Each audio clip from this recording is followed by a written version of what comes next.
Assalamualaikum warahmatullahi wabarakatuh. Halo semuanya, selamat pagi dan selamat siang untuk semuanya. Perkenalkan, saya Muhammad Asmail. Dan saya Muhammad Lukman Uzaisan. Nah, jadi di sini kami akan memperkenalkan ke kalian semuanya mengenai materi vektor dan apa saja yang berkaitan dengan vektor pada kehidupan sehari-hari. Yaps. Penasaran dengan video kami? Yuk ikuti video kami. Baik teman-teman, perkenalkan saya Muhammad Lukman Uzaisan. Di sini saya sebagai pengajar 1 dan nanti akan ada pengajar 2 yang akan diajarkan. Jadi saya di sini akan memperkenalkan dulu nih kepada teman-teman sekalian tentang materi vektor. Nah, jadi kita sebelum memahami tentang materi vektor ini terlebih dahulu, untuk kalian yang ingin memahami materi vektor harus ada kemampuannya dulu nih. Yang pertama, kita dapat mempresentasikan vektor pada bidang koordinat kartesius. Kemudian juga kita dapat menentukan arah vektor menggunakan sudut terhadap sumbu koordinat. Dan juga yang ketiga, menentukan komponen-komponen vektor pada sumbu X dan sumbu Y. Kemudian yang keempat adalah menguraikan suatu vektor menjadi komponen horizontal dan vertikal. Dan yang terakhir, yang kelima, menyelesaikan masalah sederhana yang berkaitan dengan komponen vektor. Nah, adapun untuk tujuan pembelajarannya kurang lebih seperti capaian pembelajaran, seperti menjelaskan vektor pada bidang koordinat, menentukan arah vektor berdasarkan sudut, menjelaskan pengertian komponen vektor, dan menentukan komponen horizontal dan vertikal suatu vektor. Kemudian yang kelima, menghitung komponen vektor menggunakan fungsi sinus dan kosinus, dan yang terakhir menyelesaikan soal sederhana mengenai penguraian vektor. Nah, sebelum kita masuki tentang materi vektor, kita akan ada persepsi dulu nih. Yang pertama, seperti yang kalian lihat, jika ada seseorang yang menarik gerobak, apa yang akan terjadi? Di sini kita akan berpikir, bahwasanya di sini ada arah vektor yang menuju ke kanan. Nah, dipertanyakan apakah gaya ini hanya bekerja ke kanan atau juga ada gaya lain yang bekerja selain ke arah kanan tersebut. Nah, kita akan diselidiki di sini dengan yang akan kita ajarkan. Nah, seperti itu. Jadi,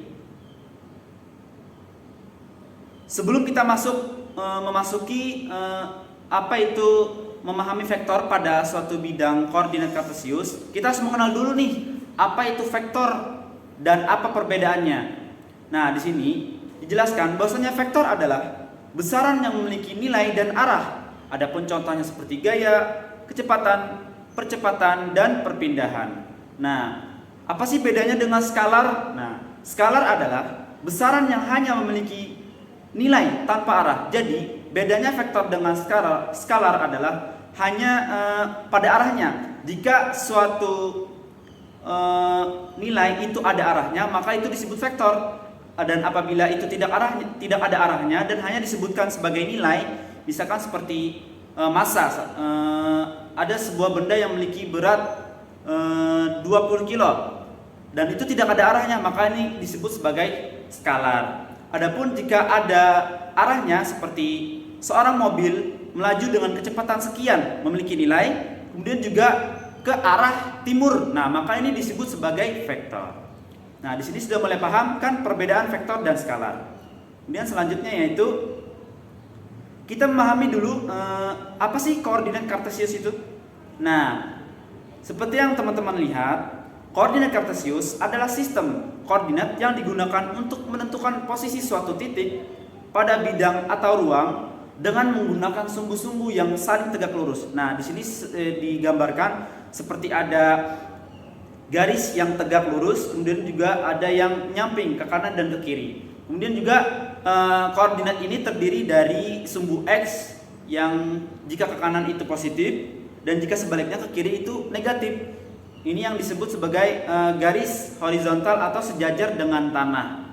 Seperti itu. Kemudian juga ada yang sumbu yang tegak lurus ke atas dan ke bawah. Jika ke atas itu disebut dengan sumbu Y yang artinya positif, dan jika ke bawah itu disebut sebagai sumbu Y yang negatif. Di sini sudah mulai paham nih tentang koordinat kartesius. Kemudian masuk materi selanjutnya, yaitu apa itu sudut dan arah vektor. Jadi kita di sini sebelum menentukan vektor pada suatu bidang koordinat kartesius, kita harus mengenal dulu nih apa itu sudut dan arah vektor. Nah, yang pertama, sudut vektor. Apa sih sudut vektor itu? Sudut vektor adalah besar kemiringan vektor terhadap suatu garis acuan. Biasanya itu sumbu X positif yang dinyatakan dalam derajat atau radian. Nah, jika misalnya ada suatu vektor nih di daerah sebelah kanan di atas. Nah, titik acuannya di koordinat kartesius ini ada di angka nolnya. Nah, ketika ada vektor di sebelah kanan ini, misalkan nih ditaruh ada suatu titik, maka kita harus menarik garis acuan dari vektor tersebut ke titik acuan yang di tengah ini yang disebut nol. Nah, ketika kita menarik garis di titik vektor ke arah titik nol acuan ini, maka akan terbentuk sudut yang sejajar dengan garis si sumbu X ini. Nah, setelah kita mengenal tentang sudut vektor, maka kita akan masuk ke apa sih arah vektor itu. Nah, jadi arah vektor adalah orientasi atau tujuan kemana vektor menuju. Arah vektor dapat ditentukan oleh sudut yang dibentuk terhadap sumbu acuan. Nah, misalkan nih kita tidak mengetahui suatu arah vektor, tapi hanya ditandai dengan suatu titik di koordinat kartesius. Misalkan ada suatu titik di koordinat, nah maka kita dengan cara menentukan arah vektornya, kita bisa mencari dengan menarik garis dari titik vektor tersebut ke titik acuan nol tersebut. Nah, setelah kita menggaris, maka akan terbentuk sudut. Nah, sudut ini yang menentukan kemana arah vektor tersebut. Oh, jadi kita tahu, misalkan arah vektor tersebut menuju ke sebelah sumbu X dan juga sumbu Y ke atas. Jadi agak ke kanan dan juga ke atas seperti itu. Nah, setelah kita mengenal sudut vektor dan arah vektor, kita masuk ke materi selanjutnya nih, yaitu apa sih contohnya dalam kehidupan sehari-hari terkait dengan vektor ini. Tentunya kita sangat banyak menemukannya, tidak hanya seperti yang tadi di awal kita menarik gerobak. Nah, contoh lain nih seperti ada pesawat yang sedang lepas landas. Kemudian kedua ada juga bola yang ditendang. Kemudian juga ada kapal yang melawan arus. Kemudian juga yang keempat misalkan ada roket yang diluncurkan. Mungkin ada banyak lagi selain contoh dari yang saya sebutkan. Ini hanya beberapa. Misalkan ada seseorang yang menarik meja dengan tali, yang ketika tali tersebut tidak sejajar dengan arah geraknya. Nah, maka ini ada vektornya. Kenapa kita kaitkan dengan vektor tersebut? Karena kita akan menguraikan kan tadi seperti di tujuan pembelajaran ada penguraian dalam vektor tersebut, yang mana nanti akan terbagi-bagi. Oh, ini ada komponen ke sini, ada komponen ke sumbu X, ada komponen yang ke sumbu Y seperti itu. Kemudian lanjut nih. Selanjutnya yaitu bagaimana nih cara kita mengetahui pengaruh vektor tersebut pada masing-masing arah. Misalkan ada pesawat yang sedang lepas landas. Ketika lepas landas, maka tersebut ada gaya yang menuju ke kanan atau ke kiri. Misalkan. Nah, dan juga ada gaya yang bekerja secara ke atas. Jadi sebenarnya ketika seseorang membawa pesawat dan melakukan lepas landas atau misalkan menarik gerobak dan semacamnya dengan sebuah vektor dan sebuah sudut, maka akan terbentuk gaya yang berbeda. Ada yang gaya bekerja ke kanan dan juga gaya yang bekerja secara ke atas. Nah, bagaimana cara kita menentukannya? Dengan masing-masing arah tersebut yang bergerak ke kanan misalkan dan juga yang ke atas. Nah, dengan cara kita menggunakan koordinat kartesius tersebut dan membaginya menjadi komponen vektor. Sebelum itu kita harus tahu dulu nih, apa itu komponen vektor. Nah, jadi seperti yang saya sebutkan tadi, tidak semua vektor itu bekerja pada satu arah. Vektor dapat diuraikan menjadi beberapa bagian. Nah, sesuatu yang dapat diuraikan ini disebut sebagai komponen vektor. Nah, seperti itu. Kemudian selanjutnya, komponen vektor. Jadi sebenarnya komponen vektor itu hanya sedikit, guys. Teman-teman, maaf. Jadi hanya ada dua.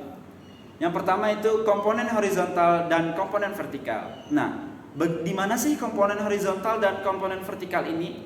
Jadi komponen horizontal itu hanya yang mana sumbu yang sejajar dengan tanah atau yang disebut dengan sumbu X itu yang disebut sebagai komponen horizontal. Nah, kemudian ada juga yang kedua yaitu komponen vertikal, yang mana komponen ini adalah yang tegak lurus terhadap tanah maupun ke atas atau ke bawah yang disebut sebagai sumbu Y. Nah, komponen inilah yang bakal diuraikan. Nah, jadi komponen vektor itu ada dua. Yang pertama adalah komponen horizontal, kemudian komponen vertikal. Selanjutnya itu, apa sih tujuan penguraian vektor? Kenapa gitu? Mengapa vektor itu harus diuraikan? Nah, jadi yang pertama, kita mempermudah perhitungan. Sebagaimana yang kita lihat nih, kalau misalkan ada pesawat yang lepas landas, otomatis kan ada gaya yang bekerja ke arah kanan, misalkan ke arah sumbu X, dan juga ada yang ke arah Y. Jadi dia agak menyerong ke atas dan juga ke kanan seperti itu. Nah, jika kita menghitung dengan gaya yang langsung bekerja secara miring tersebut kanan dan ke atas, maka itu akan susah, menyulitkan perhitungan. Bagaimana kita mempermudahnya? Dengan cara menguraikannya. Seperti tadi, ada komponen vektor. Jadi ada yang gaya yang bekerja secara horizontal dan juga ada gaya yang bekerja secara vertikal. Kemudian juga mempermudah analisis gerak dan gaya. Jadi kita menganalisis, oh ternyata ada gaya yang bekerja ke arah kanan dan juga ada juga gaya yang bekerja secara ke atas. Nah, seperti itu. Dan juga ini digunakan dalam berbagai permasalahan fisika dan teknik dan semacamnya. Jadi sangat berguna sekali ya dalam kehidupan sehari-hari seperti itu. Kemudian yang keempat, membantu menentukan pengaruh vektor pada setiap arah. Nah, jadi kita dapat tahu nih, oh ternyata ada vektor yang berpengaruh dengan gaya yang bekerja ke arah kanan, kemudian juga ada pengaruh vektor yang bekerja secara arah vertikal seperti itu. Setelah kita mengetahui tujuan penguraian vektor, selanjutnya yaitu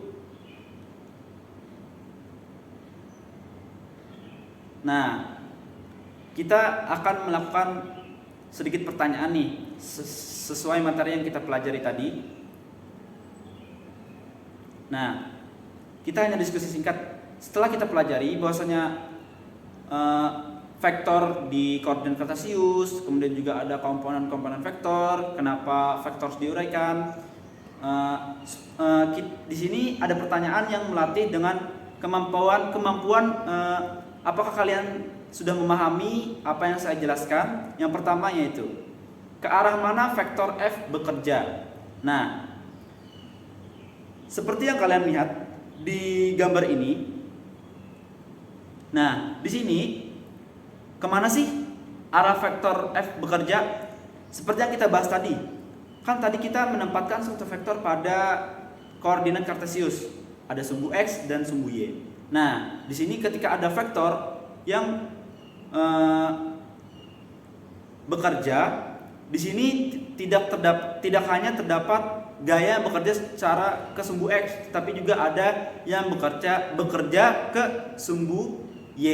Nah, komponen horizontal ini yang sejajar dengan tanah dan sumbu X ini disebut sebagai komponen Fx, yaitu gaya yang bekerja secara sumbu X dan juga gaya yang bekerja secara vertikal yang disebut sebagai komponen vertikal atau Fy. Nah, seperti itu. Kemudian pertanyaan kedua nih, apakah vektor F hanya bekerja pada satu arah? Nah, tentu tidak. Di sini kita lihat nih, ada arah yang menuju ke kanan dan juga ke atas. Maka di sini kita simpulkan bahwasanya ada gaya yang bekerja secara sumbu X dan juga ada gaya yang bekerja secara sumbu Fy. Nah, kemudian yang ketiga, komponen apa saja yang dapat terbentuk dari vektor tersebut? Nah, seperti yang saya sebutkan tadi kan komponen ada dua tuh. Yang pertama komponen horizontal yang sejajar dengan sumbu X dan juga di sini juga terdapat komponen yang sejajar dengan sumbu Y. Nah, jadi ada dua komponen, sumbu X yang disebut dengan vektor Fx dan juga sumbu Y yang disebut sebagai vektor Fy. Nah, kemudian yang terakhir, seperti yang kalian tahu tadi ya, kenapa vektor harus diuraikan. Jadi untuk mempermudah analisis, kemudian mempermudah perhitungan dan lain sebagainya.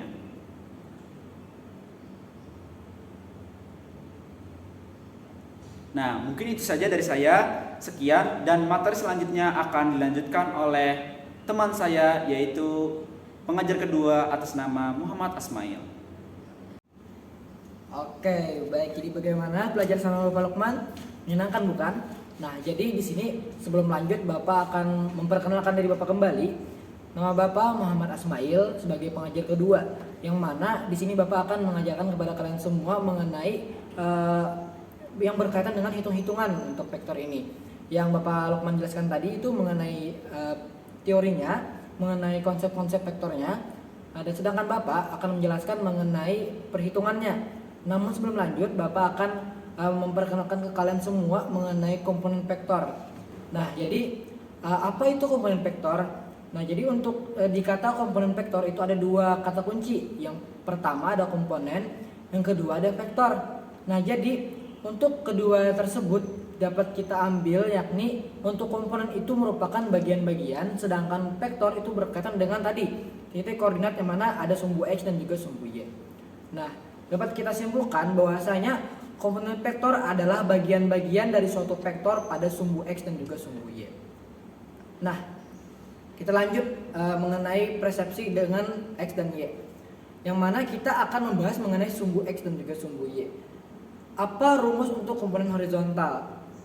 Nah, untuk komponen horizontal itu adalah fx sama dengan f cos theta. Dan untuk rumus vertikal itu ada fy sama dengan f sin theta. Nah, mungkin teman-teman atau adik-adik semuanya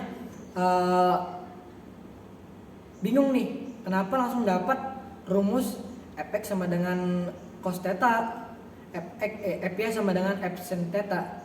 Nah, jadi semuanya itu tuh merupakan rumus dari rumus yang berasal dari rumus trigonometri, yang mana itu ada sin demi, kosami, tandesa, yang mana itu dimasukkan rumus-rumus yang seperti ini, maka hasilnya menjadi fy sama dengan f sin theta, sedangkan fx menjadi f cos theta.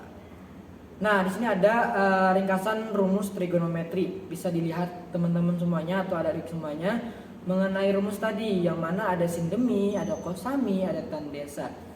Jikalau kita masukkan ke grafik ini, yang mana itu kalau kita masukkan sin demi, D-nya yang mana? D-nya itu adalah F, yang sedangkan Mi-nya adalah Fy. Yang kita putar-putar lagi rumusnya menjadi Fy sama dengan F sin theta. Begitu juga dengan rumus yang Fx. Untuk Fx itu kan cos sami. Sa-nya apa? Bisa kita lihat di tabel, bisa kita lihat di grafik tersebut dan bisa dihitung kembali. Bagi teman-teman bisa dihitung nih. Nah, lanjut kita ke tujuan penguraian vektor. Kenapa sih vektor itu diuraikan? Nah, vektor itu diuraikan untuk apa? Untuk yang pertama, mempermudah perhitungan. Yang kedua, mempermudah analisis gaya. Dan yang ketiga, yang terakhir, digunakan dalam berbagai perhitungan fisika. Kita lanjut ke contoh soalnya ya adik-adik. Diketahui F atau gaya sama dengan 20 Newton, sedangkan tetanya sama dengan 30 derajat. Ditanya mengenai berapa Fx dan juga berapa Fy-nya. Seperti yang kita ketahui bahwasanya rumus Fx itu adalah F cos theta, dengan Fy merupakan F sin theta. Kita substitusikan yang diketahui di soal tadi, kita substitusikan ke rumus, yang mana hasil dari Fx adalah 20 dikali cos 30 sama dengan 17,3 Newton. Sedangkan Fy itu adalah 20 dikali sin 30, yang mana nilai sin 30 itu adalah setengah. Setengah dari 20 adalah berapa? Yap, betul sekali, 10 Newton. Nah, di sini Bapak punya dua soal untuk kalian jawab. Yang pertama, diketahui gaya 50 Newton, sedangkan tetanya ada 30 derajat. Ditanyanya Fx dan juga Fy. Soal kedua, ada F sama dengan 100 Newton, untuk tetanya ada 60 derajat. Sama ditanya juga Fx dan juga Fy. Nah, bagi adik-adik dan juga teman-teman semuanya, bisa untuk dijawab dan isi kolom komentar berapa jawabannya. Mungkin kita lanjut saja.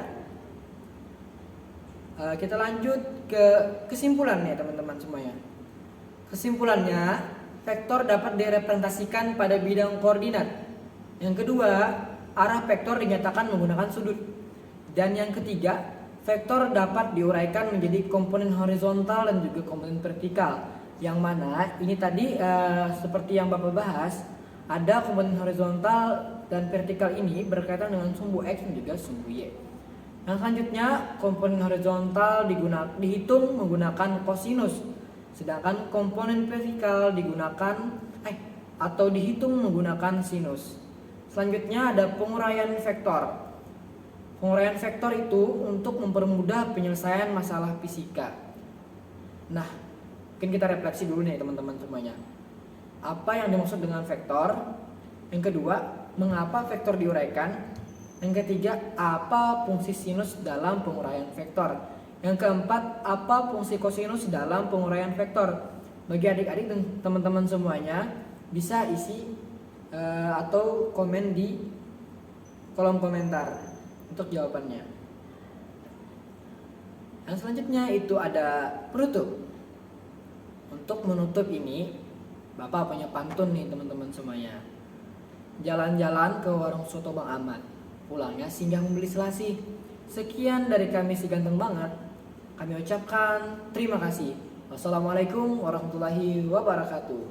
Dadah semuanya.